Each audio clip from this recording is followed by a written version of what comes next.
today for my photo speech with my brother here as the audience. And here we go. Have you ever played Mario Kart or Fortnite before in your life? Yes.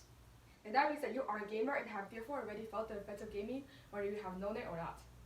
Today I'm here to talk to you about the topic of video games and its many beneficial and detrimental effects on gamers. So what gives me the right to be standing here and talking to you about it today? Well, I myself am a gamer as well as the rest of my family at some point, and I have experienced firsthand the effects of gaming and have researched the topic in great detail. So the body of my speech will have three main points. The first point is the many ways video games has influenced our current society. The second point is the different ways video games have benefited gamers, and the third way is that the many ways video games have harmed gamers. Okay, so first off, video games has become a big part of our lives. A video game is an interactive game played electronically against a 2D or 3D user interface using a game console, a computer, or any device with a display screen. That includes computer games, Xbox, the Wii, VR, and gaming applications on smartphones and tablets. Have you touched any of these devices today? Yes. Then that means that you have touched a device that can be used to play video games. Statistics from WePC, a company that shares technological news, show that 2.5 billion people have played video games just in the year 2016, and that 75% of Americans have at least one video game have at least one video gamer in their household. Video games have existed in society long before us. The first video game was invented in 1958 by a physicist named William Higginbotham. That was around 60 years ago. My dad once told me that when he was a teenager, he used to save money to go to the local store to buy a device that is sort of like a Game Boy, only to find that he only had enough to buy the device itself and not the games. This shows that video game companies have been around long before us to try to convince young gamers to spend money to make them become a bigger industry, which leads me to my next point. Video gamers now contribute to an increasingly successful industry. Joe, the co-founder of Bolsa Studios, have said, "You can make an amazing game, but you can't make a success. Your players make the success." There are now video game ads everywhere trying to promote new gamers to play their game for more profit. Along with that, there has been also the thing about in-app purchases. There have been so many in-app purchases in games that I can't seem to find one video game where there hasn't been one. Okay, if so many people have played video games, surely there are benefits to it, right? Oh yes, there are. So the benefits of video gaming. One way video games can benefit gamers is that it can increase their reaction timing. Action games like Fortnite and Counter-Strike all require fast reaction timing to play. When I was first playing an action game, I can't even go 1 minute without dying because I was busy adjusting to this fast pace and the mouse moving and this multitasking. But after just 1 month, I have realized that there has been time where my hand has registered a player in front of me before my brain has processed it. Have you ever experienced that situation when you first started a video game? Yes. As Michelle Polizzi, and wellness freelance writer, discussed in her online article, How to Improve Reaction Timing Through Physical and Mental Exercises, she has shown that there has been studies showing that there is a relationship between action video games and the Simon effect. The Simon effect is the idea that the further away a central stimulus is, the slower reaction timing there will be. She has also said that action video games can lessen the negative impact of the stimulus being further away.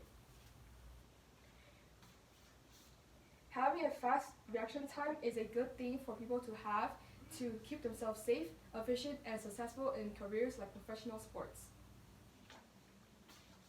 Video gaming can be also a way to relieve emotions suppressed in real life. As Jane McGonigal, a American gamer designer, said, "A game is an opportunity to focus our energy with relentless optimism at something we're good at and enjoy."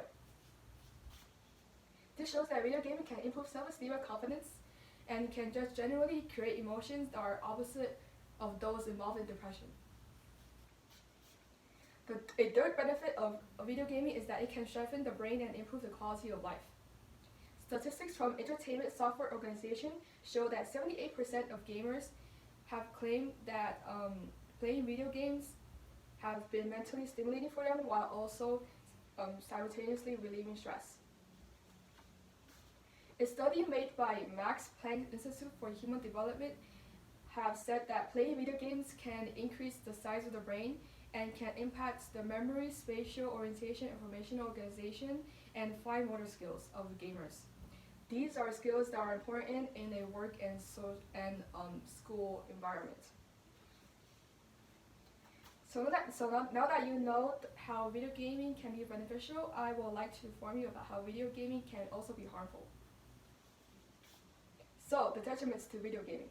First off, too much video gaming can cause addiction. Gamers use video games to escape from reality into a world where they feel safe and in control, and where they can get instant satisfaction and gratification. This is similar to relief drug addicts find in drugs, and it can also cause harmful effects in gamers, such as sleep deprivation. Have you ever had a feeling where you're just fine to find yourself think just one more game before I go to do something productive like homework or chores? Yes. But that means that you have experienced a symptom that is similar to severe consequences of addiction, because you have fear that you will be bored and empty without playing video games. There's also the problem of eye strain. Whenever I'm doing homework or reading, I usually get up and have to physically move away from the screen to rest my eyes because it has been blurry. Just imagine the long-term effects video gaming can give you if you stare at the screen for hours. The last point of the detrimental effects of video gaming is that it can cause damage to your social life. Video gaming can cause detachment between family and friends because it will make you spend less time with them. Gaming friends are not friends that have big impact in your life because they are just looking for a companion to play a game that they think that you guys will all enjoy. So in summary, today I've told you about the influence video gaming has in our everyday lives, about its benefits and about its detriments. You have also learned that video gaming encompasses objects from VR to smartphones and how it can improve reaction time and cause addiction. So next time when you pick up a video game console or open a video game app, remember that you are performing self-help as well as self-harm on yourself. As the famous game designer Vineet Raj Kapoor said, the game gives you a purpose, but the real game is to find a purpose.